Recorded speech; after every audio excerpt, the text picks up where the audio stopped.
Hoje vamos conhecer um pouco mais sobre uma das mais famosas e imponentes cidades de todo o mundo, a bela Nova York. O primeiro explorador a chegar no porto de Nova York foi o italiano Giovanni di Verrazzano, em 1524, enviado pela França. Assim como Cristóvão Colombo, a intenção era achar novas rotas para o Oriente, mas o destino acabou sendo o Novo Mundo. Na época, a região era habitada por nativos norte-americanos da tribo Lenape. O explorador chamou a região de Nova Angulame, em homenagem ao rei da França, Francisco I, da Casa Real Valois-Angulame. Assim como Colombo e Verrazzano, o inglês Hudson foi contratado pela Companhia Holandesa das Índias Ocidentais com o objetivo de encontrar rotas para o Oriente e assim chegar à China. Novamente, o plano não ocorreu como planejado, e em 2 de setembro de 1609 ele chega ao porto de Nova York. Com a falha, ele achou algo muito melhor, um dos melhores e maiores portos naturais do mundo. Hudson viu um grande potencial naquele porto remoto que exploradores antes dele não viram.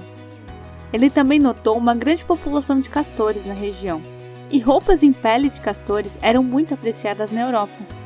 A importância dos castores na história de Nova York pode ser vista no brasão oficial da cidade. 15 anos depois, em 1624, chegam os primeiros holandeses para se instalarem na região. Cerca de 30 famílias foram mandadas para viver e trabalhar em um pequeno assentamento em Staten Island, hoje Governor's Island. Alguns conflitos ocorreram entre os nativos e o povo recém-chegado, até que em 1626, Peter Minuit, governador da Companhia Holandesa das Índias Ocidentais, comprou dos Lenapes a ilha de Manhattan por 60 florins, antiga moeda holandesa, em bens comerciais como ferramentas, equipamentos agrícolas e roupas. A região foi batizada de Nova Amsterdã. Com a chegada dos escravos africanos, em 1628, as construções começaram a ser erguidas, feitas primeiramente em madeira, depois em pedras e tijolos. Por volta de 1640, os holandeses constroem um muro para evitar a fuga dos escravos e o ataque dos índios, mas o muro não seria efetivo para protegê-los do que vinha pelo mar.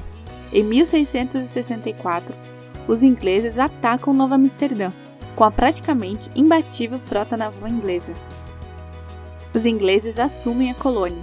Em 1673, os holandeses a retomam, mas no ano seguinte, em 1674, pelo Tratado de Westminster, os holandeses passam a região para os ingleses, e o rei Carlos II decide dar a colônia inteira para seu irmão, o Duque de York, futuro rei Jaime II. Em honra ao duque, a cidade foi rebatizada com o nome de Nova York. Os ingleses construíram uma rua ao lado do muro feito pelos holandeses, a qual chamavam de Wall Street. A muralha caiu em 1699, mas o nome ficou. A princípio, o lugar era cenário para negociações de contratos de navegação. Sob o comando dos ingleses, o porto de Nova York se tornou o importante ponto na rota comercial do Atlântico. Em 1702, a cidade perdeu 10% das pessoas, devido à epidemia de febre amarela. A cidade sofreu ao menos 7 epidemias de febre amarela no século XVIII. Em 1754, foi fundada a Faculdade de Colômbia, originalmente com o nome de King's College, Faculdade do Rei, por intermédio da Carta Régia de Jorge II da Grã-Bretanha. Ela só é rebatizada com o nome de Columbia College em 1784, após a Revolução Americana.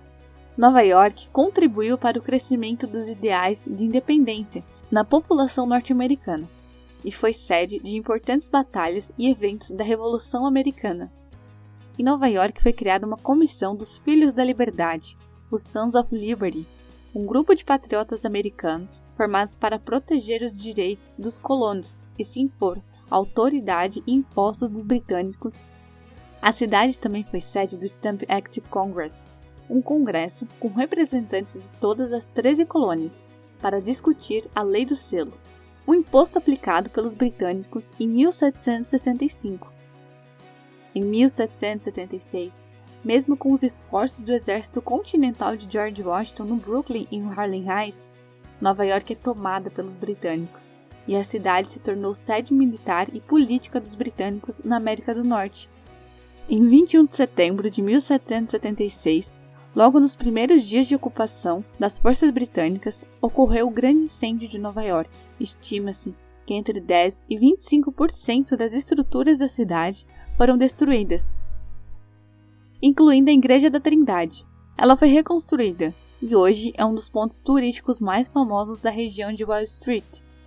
As tropas britânicas se retiraram de Nova York apenas em 25 de novembro de 1783, com o fim da Guerra Revolucionária, ano em que a independência do novo país foi reconhecida pelo Tratado de Paris. Nova York foi a primeira capital dos Estados Unidos. Ela foi a capital nacional sob os Artigos da Confederação, de 1785 a 1789. Em 1789, o Congresso e a Suprema Corte dos Estados Unidos foram montados e o primeiro presidente, George Washington, foi empossado. Além disso, a Bill of Rights, ou a Carta dos Direitos, foi elaborada nesse mesmo ano. Tudo em Nova York. Mais precisamente, no Federal Hall, na Wall Street.